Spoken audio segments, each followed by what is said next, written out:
Boa noite. Nem precisa de microfone, né? Tá.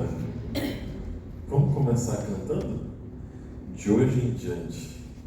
É um hino muito bonito, né? Que fala sobre uma decisão onde, de um momento para frente, a gente pode ter uma vida nova. Vamos cantando.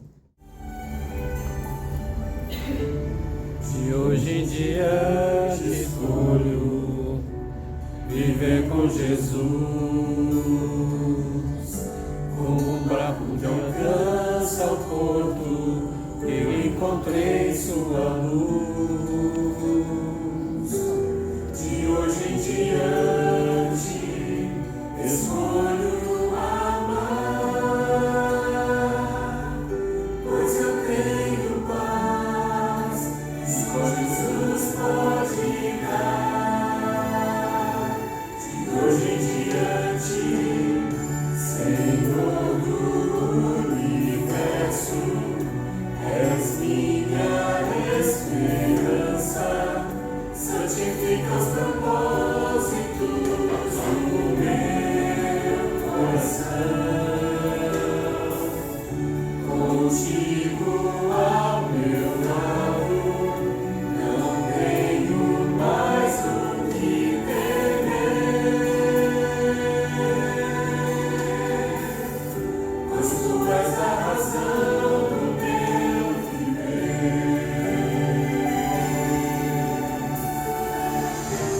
Acima de tudo escolho viver por Jesus,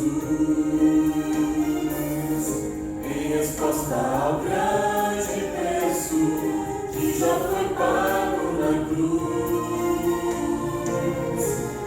Eu sigo teus passos pra não me perder.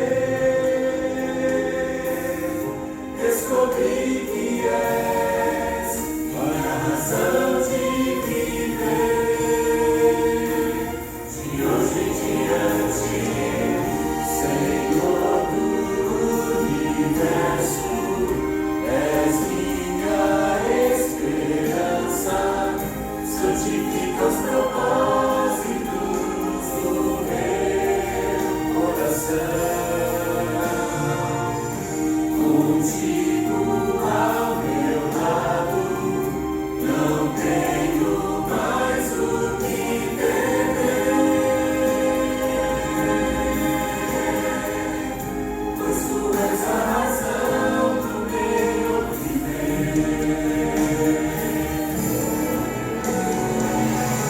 Senhor do universo, és minha esperança, santifica os propósitos do meu coração. Contigo ao meu lado, não tenho mais o que temer, pois tu és a razão do meu viver.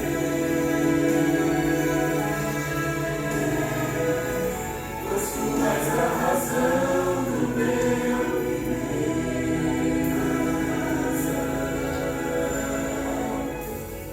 Tu és a razão do meu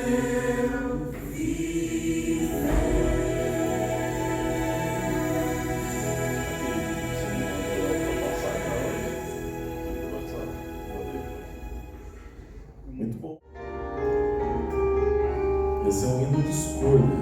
De hoje em diante, depois que você escolheu, esse aqui complementa. Teus caminhos a seguir, teus senhores a lutar, quantos dois irei servir, a só uma decisão. Quantas vezes procurei os prazeres deste mundo, encontrei mil motivos pra chorar. Inimigo sempre vem, disfarçando as intenções, ciladas ao redor, ele quer me destruir.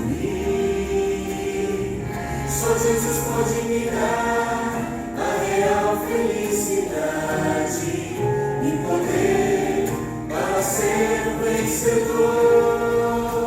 Sou de Jesus, o Senhor da vitória, o alimento da vida, rocha eterna da salvação.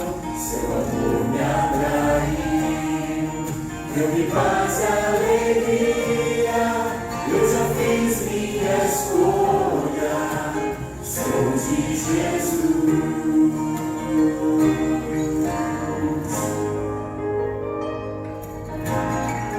Decidi testemunhar, mesmo em forte provação, regenerando pela fé, no pecado e seu sabor. No caminho de Jesus, estarei sempre seguro, e assim eu prossigo rumo ao céu. Sou de Jesus, o Senhor da vitória, o alimento da vida, rocha eterna da salvação. Seu amor me atraiu, deu-me paz e alegria. Eu já fiz minha escolha, sou de Jesus. Mas do que em qualquer outro tempo, o momento é de escolher, sem temer, sem hesitar. Meu escolho Jesus,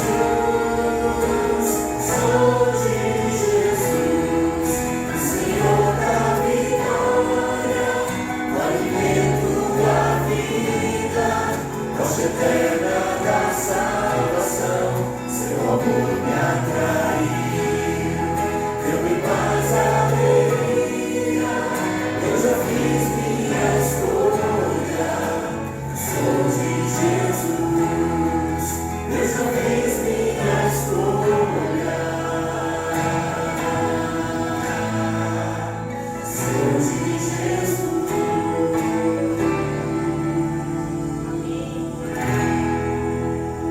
Olha, essa oração que você acabou de fazer tem consequências para a bênção na nossa vida.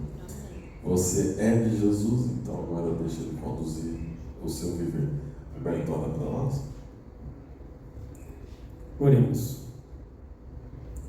Bom Deus, obrigado, Pai querido, pelas ricas bênçãos derramadas sobre as nossas vidas no dia de hoje. Pai, abençoe o nosso culto, abençoe o mensageiro dessa noite, o pastor Mauro. Ele veio mais uma vez ser usado pelo Senhor. Prepara a tua igreja para ouvir a mensagem de hoje também. Fortalece as nossas vidas, precisamos o tempo todo de Ti. Tudo isso, ó Pai querido, é o que nós pedimos, agradecidos, em nome de Jesus. Amém. O 2, onde a gente vai ter a compreensão exatamente dessa história que nós acabamos de assistir. E aí nós vamos ter agora um pouco de tempo para analisar verso a verso aqui o que aconteceu, os desdobramentos dos fatos que aconteceram nesse milagre. Como todos os milagres de Jesus, esse também é extremamente impactante. É sempre muito emocionante você ver alguém se libertar de um mal tão difícil, né? Eu sempre fico muito impressionado quando alguém está sofrendo. Isso é muito emocionante, não é? Você vê o sofrimento ali. E o milagre de Cristo é sempre no sentido de aliviar isso. Bom, todos os milagres de Jesus têm seus propósitos, têm seus objetivos, e esse aqui não é diferente. Marcos, no capítulo 2, verso 1, você acompanha comigo aí na sua Bíblia, diz assim: dias depois entrou Jesus de novo em Cafarnaum, e logo correu que ele estava em casa. Você percebe que nós estamos no início, né, do ministério de Jesus.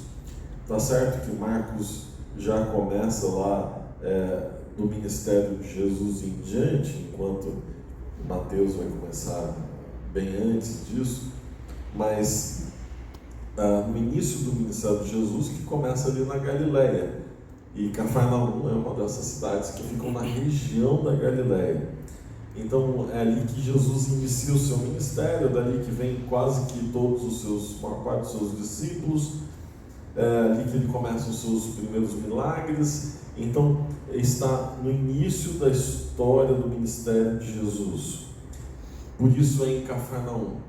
Mas como Jesus já tinha feito outros milagres e já tinha aqui alguns discípulos já o seguiam, e ele já tinha feito, por exemplo, o milagre da pesca milagrosa de Pedro, quando ele vai chamar Pedro, Tiago e João para serem seus discípulos, etc.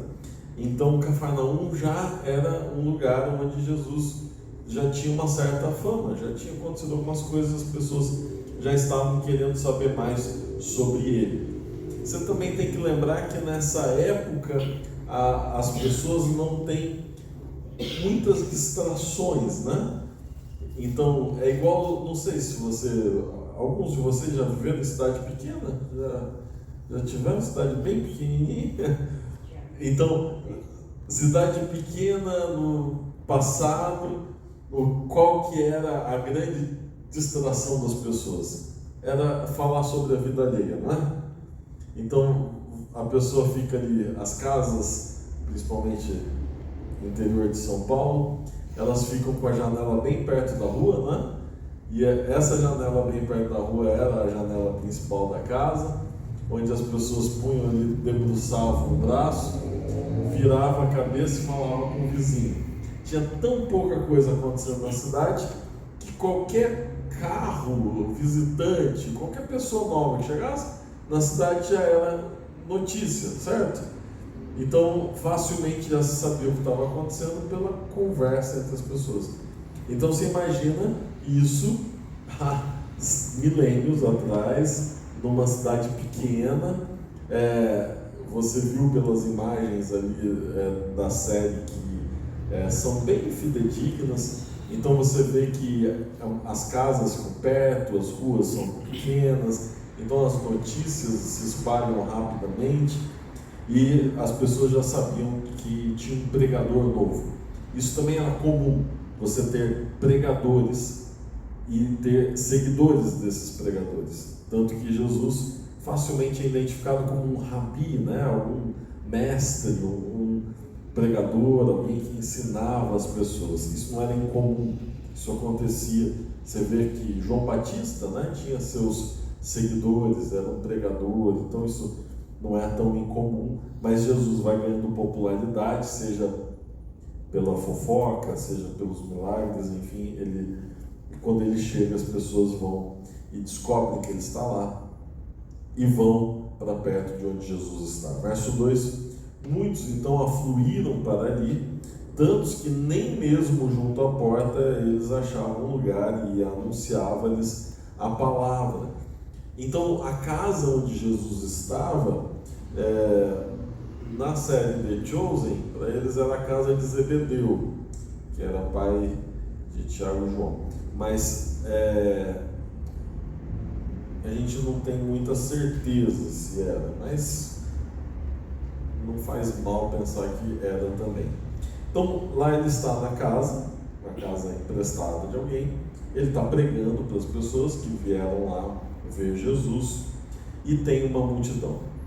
Você vai ver que essa multidão ela é mista, ela é formada por pessoas que o seguiam, alguns discípulos, ela é formada por fariseus que vieram para arrumar problema com Jesus, é formada por pessoas que queriam milagre, que tinham interesse de alguma forma no que Jesus tinha para oferecer.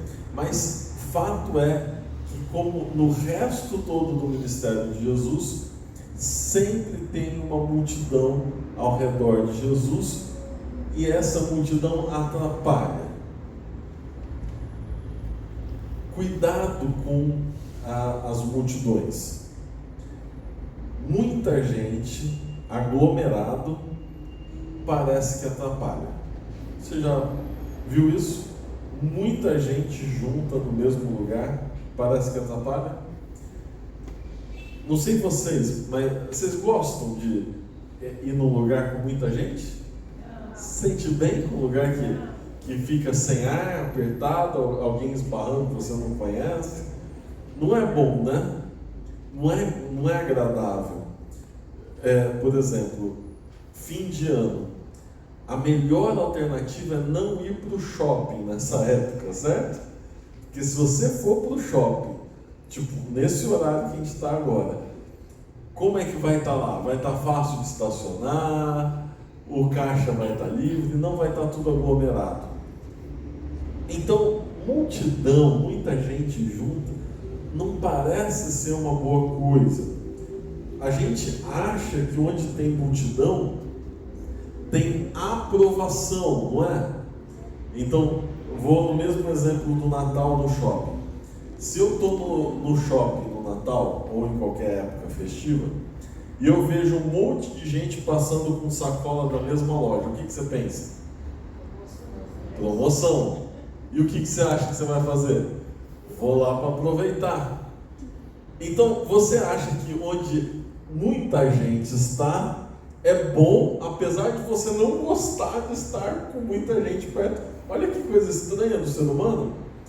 Então, se você está passando na rua e tem um monte de gente numa esquina, o que você faz? No mínimo, queria saber o que está acontecendo lá no meio. Mas normalmente é coisa boa? Não. Então, veja que nós estamos diante de uma cena de multidão ao redor de Jesus, aparentemente positiva, porque quanto mais gente o Evangelho alcançar, melhor, mas no fundo, isso é ruim. Vocês vão ver, né? Vocês já viram no vídeo, que isso atrapalha. Então, se nós formos multidão como seguidores de Cristo, para ajudar, para fazer o bem, para espalhar a mensagem, ok. Mas reagir como multidão para ser uma barreira entre Jesus e os que realmente precisam, isso é negativo. Exemplos de como a gente pode ser barreira, né? Lembra dos discípulos, bastante tempo para frente, estavam vindo mães, pais com crianças pequenas para Jesus as abençoar. O que os discípulos fazem? Barreira. Não. O mestre tem coisa mais importante para fazer. O que é isso? Atrapalhar. Porque Jesus imediatamente fala: abre aí, sai, deixai vir a meus pequeninos, porque deles é o reino dos céus. Eu fico imaginando no coração do discípulo que achava assim: eu sou amigão de Jesus, eu faço tanta coisa por Jesus. Ele, quando fala que alguém vai para o céu, quem que deveria ser? Eu. E de repente, quem vai para o céu para Jesus é quem eu estou impedindo de chegar perto dele. Então, multidão, tem que tomar muito cuidado para que a gente não seja aquele que quer fazer o bem atrapalhando o ministério de Jesus. E aqui tem uma multidão atrapalhando os que realmente precisam de chegar perto de Jesus, como em diversas situações no ministério de Jesus. Verso 3, então a gente está em Marcos capítulo 2, verso 3. Alguns foram ter com ele, conduzindo um paralítico levado por 4 homens. Então agora aparece aqui o paralítico, o personagem central da história que você assistiu. Veja que contraste. Então, por um lado a gente tem uma multidão que atrapalha, que é barreira entre Jesus e o paralítico. Por outro lado, nós temos 4 homens carregando o paralítico nas costas para chegar perto de Jesus. Isso é completamente oposto. Então, se hoje eu tivesse que escolher como ser cristão, eu poderia colocar para vocês o dilema de multidão ou dos amigos do paralítico. Você hoje deveria, e eu nós deveríamos ser o amigo do paralítico. Então, olha que interessante. Paralítico é alguém que está sofrendo, tem problemas, e a gente vai vendo, você viu no relato, que Jesus perdoa pecados desse paralítico. Então, ele significa que ele é um pecador, certo? É uma pessoa imperfeita, em todos os sentidos, físico e espiritual. O que nós devemos fazer, segundo essa história, com as pessoas que estão sofrendo e estão imperfeitas física, emocionalmente e espiritualmente? O que a gente deve fazer? Ajudá-los. Põe nas costas e leva para Jesus. Aí eu fico perguntando, o quanto disso faz parte do nosso cristianismo hoje? O quanto disso a gente faz? Do tempo todo que a gente investe no relacionamento com Jesus, nas horas que você estuda a Bíblia, no tempo que você vai na igreja, nos seus momentos de oração, o quanto do tempo que você usa para sua religião é carregar alguém nas costas para ir até perto de Jesus? É pouco, não é? É muito pouco. Praticamente a gente vê isso sendo feito raramente. Aqui estão os 4 amigos carregando o paralítico. Tem muita gente que precisa ser carregada para perto de Jesus nesse mundo. E aí, qual é o nosso papel?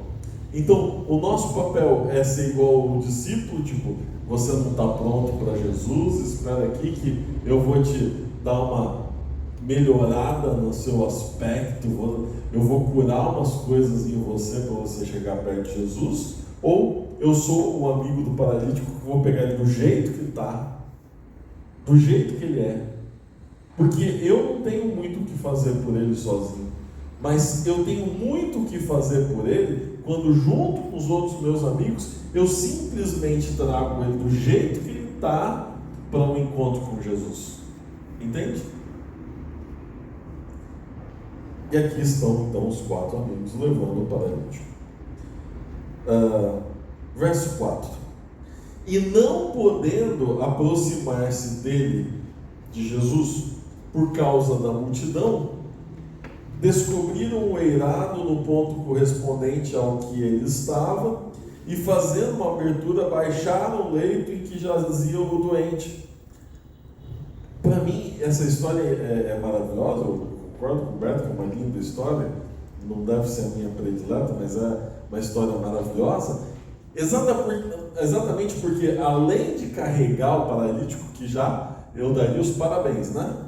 Trouxe lá de onde ele estava, a gente vai, fez esse esforço, chegou, mas chegou lá, tem uma multidão atrapalhando, uma multidão separando o paralítico de Jesus. A gente podia imaginar que esses homens já fizeram muito, né? Já chegaram lá, já carregaram, não deu certo, quem sabe na próxima, espera Jesus sair, se alguém abrir caminho, então tem obstáculos, eu desisto. Mas eles não. Eles olham para casa, você viu no vídeo, o vídeo mostra bem que não são casas parecidas com as nossas, né?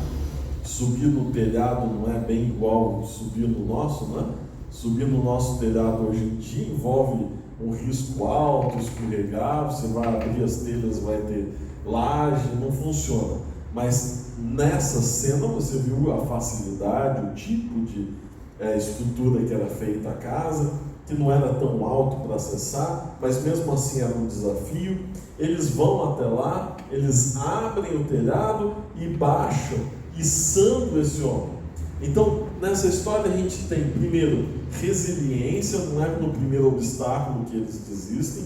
Segundo, tem criatividade.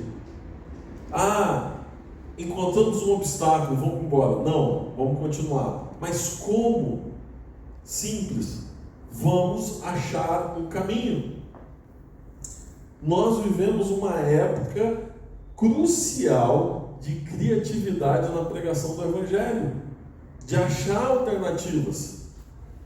Não dá para a gente só sentar e lamentar. E é uma quantidade enorme de lamentos que eu tenho ouvido nos últimos anos, em todos os níveis e ambientes. É um tal de a gente olhar, realmente, a gente está perdendo os jovens na igreja. Fazer o quê? O que a gente pode fazer de novo? A gente vai continuar fazendo a mesma coisa. A gente até carrega até a porta, mas se tem ali uma multidão que não deixa, século XXI é muito difícil mesmo. Então a igreja está vazia nos cultos de semana. Vamos fazer o quê? A igreja é assim mesmo.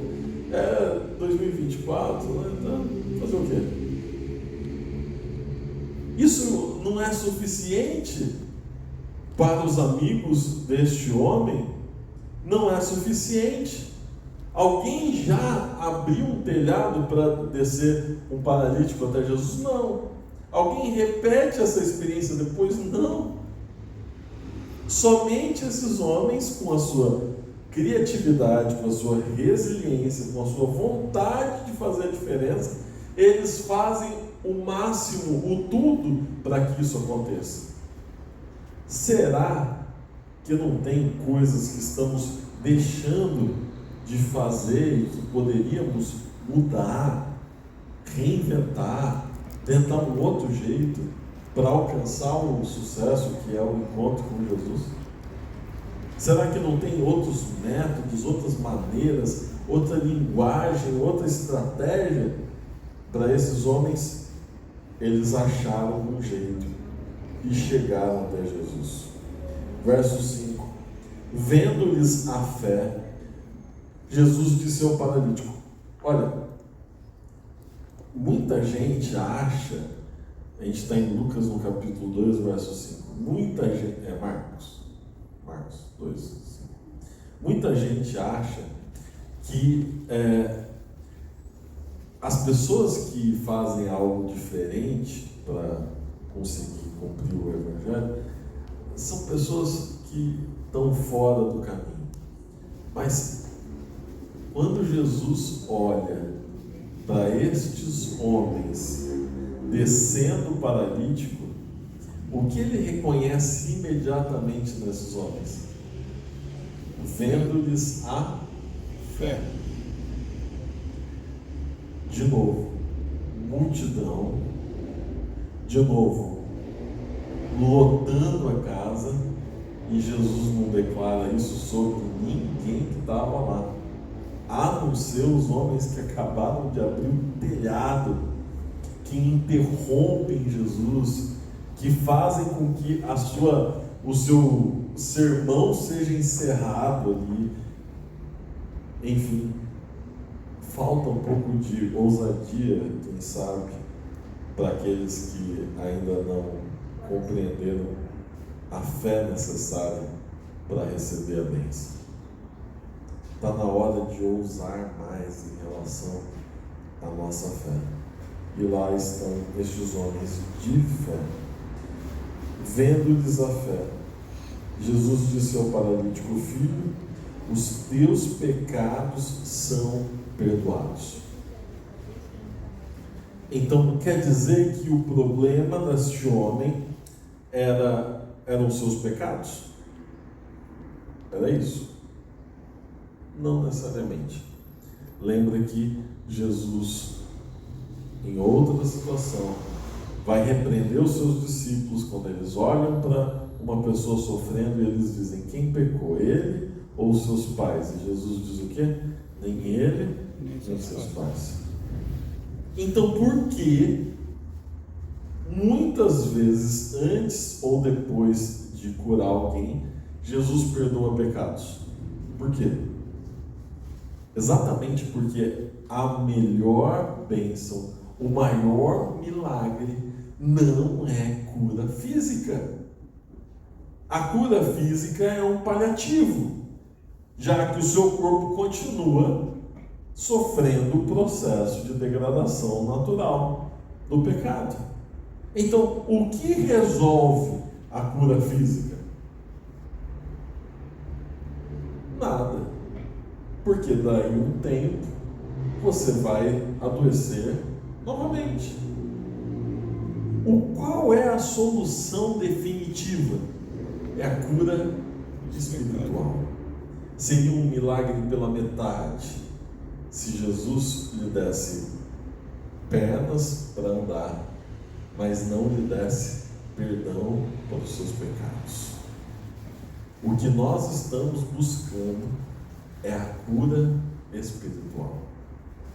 E se você, de alguma forma, se impactar pelo movimento de milagres que é muito comum no tempo do fim, aonde todo religioso acaba achando que uma boa solução para tudo é suplicar por um milagre físico, por um milagre financeiro, por um milagre, enfim, em qualquer outro aspecto.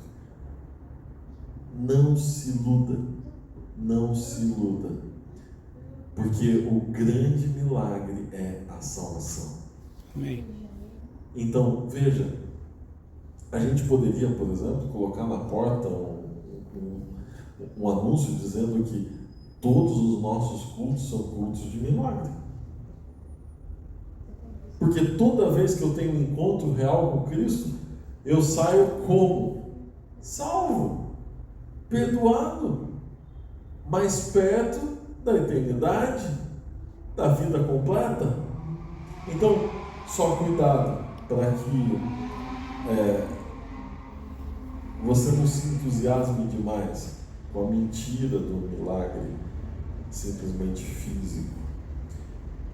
Vamos continuar. Verso 6. Como eu disse, no meio da multidão tinham diversos tipos de pessoas, mas alguns dos escribas estavam assentados ali e arrazoavam em seu coração. Por que fala ele deste modo? Isso é blasfêmia. Quem pode perdoar pecados senão um que é Deus? O grande problema é que para os escribas era até razoável alguém sair curado fisicamente, aceitável. Eles até ensinavam ao povo que alguém poderia ser ressuscitado, alguém poderia vir dos mortos como um tipo de fantasma. Até tinham outras crendices absurdas que tudo bem, mas perdoar pecados, inaceitável. Tem muita gente que vai querer que você tenha qualquer coisa menos salvação. Reconhecer em Cristo o único caminho de salvação, isso é radical. E por isso nós hoje temos até uma certa dificuldade em seguir esse caminho. Todo tempo nós estamos lutando com uma tendência nossa de querer dar um jeitinho na salvação, de querer merecer o céu, de querer fazer alguma coisa para ajudar Jesus a nos salvar. E tudo isso é negar a Jesus como o único meio de salvação, como nosso Deus. E Jesus nos responde no verso 8, e Jesus, percebendo logo por seu espírito que eles assim arrazoavam, disse-lhes: por que arrazoais sobre essas coisas em vosso coração? Qual é mais fácil, dizer ao paralítico: estão perdoados os teus pecados, ou dizer: levanta-te, anda, toma o teu leito e anda? Ora, para que saibais que o Filho do Homem tem sobre a terra autoridade para perdoar pecados, disse ao paralítico: eu te mando, levanta-te, toma o teu leito e vai para a tua casa. O texto de Jesus agora fica até meio confuso, porque ele diz assim: para mostrar para vocês que eu sou o Filho do Homem e posso perdoar pecados, eu faço um milagre físico. Mas ele não estava falando sobre salvação espiritual e de repente ele faz uma ação física. Veja, os milagres de Deus são, na verdade, gestos de misericórdia para aqueles que não compreendem quem é Deus. Abrir o mar vermelho, fazer a coluna de fogo, mandar o maná, não era nada mais do que alguns argumentos para o povo enxergar a divindade. olhando a nossa fraqueza e falta de compreensão sobre quem é Deus, Ele, na sua grande misericórdia, ainda age de forma física, palpável, concreta na nossa vida para que a gente o reconheça como Deus. Melhor do que a cura seria a salvação, mas para ter mais um argumento, por causa da falta de compreensão das pessoas, então também vou fazer um milagre físico. Levanta e anda. E qual dos dois é mais difícil? Obviamente, alcançar a salvação. Levanta e anda. E aquele homem se levanta e anda. Nessa história, alguns personagens são fantásticos. Os 4 homens que levam o paralítico, homens de fé. Homens de fé porque avançam por qualquer barreira simplesmente para encontrar Jesus. Homens criativos, homens que não reconhecem qualquer barreirinha como impossível, homens que vão até o fim na sua jornada e na sua missão. Por outro lado, tem um homem paralítico que sai dali pulando, andando, feliz, realizado. Quem é você nessa história? Essa é a minha pergunta para você. Quem é você? Você nessa história faz parte da multidão que se acotovela, mas não acredita? Você faz parte daqueles que nem foram relatados na história, provavelmente chegaram perto, mas tinha muita gente e foram embora? Você é o paralítico que está completamente desesperado atrás de uma solução e precisa de 4 amigos para te levar para perto de Jesus? Você é um dos 4 amigos que tem olhado para os que mais sofrem e dito assim: vamos lá que eu te carrego até lá e a gente vai dar um jeito, e mesmo que tenha uma barreira, e mesmo que tenha que abrir um telhado, e mesmo que tenha que içar você para o meio de Jesus, mesmo que eu tenha que parar o discurso de Jesus, eu vou conseguir chegar até lá? Você é o paralítico que sai do encontro com Jesus salvo, curado? Ou você é um dos escribas que fica só pela janela olhando tudo e criticando, enquanto pessoas estão sendo salvas, você está reclamando? Qual é a sua postura diante dessa cena? Verso 12: então ele se levantou e no mesmo instante, tomando o leito, retirou-se à vista de todos, a ponto de se admirarem todos e darem glórias a Deus, dizendo: jamais vimos coisa assim. No dia em que formos completamente comprometidos com a nossa fé, vamos participar de coisas que as pessoas vão dizer: nunca vimos isso, nunca presenciamos isso. Nós vivemos numa época dessa, onde coisas que nunca foram vistas vão acontecer, aonde Deus fará grandes milagres, aonde muitas pessoas vão encontrar salvação, provavelmente carregadas no ombro de pessoas de fé. Também é uma época onde muita gente vai simplesmente ficar olhando pela janela e reclamando, onde muita gente vai ser barreira para o processo de salvação. É época de tomar decisões aonde, como, quem nós somos. Antes de começar o culto, nós cantamos 2 músicas de decisão por Cristo, porque o meu anseio, a minha vontade para a sua vida é que nessa semana você viva a vida de alguém que encontrou com Jesus com fé, encontrou salvação, está de pé sobre as suas pernas curadas e agora está carregando pessoas rumo a Jesus. Amém. Se a sua escolha é Jesus, você vai participar de coisas impressionantes.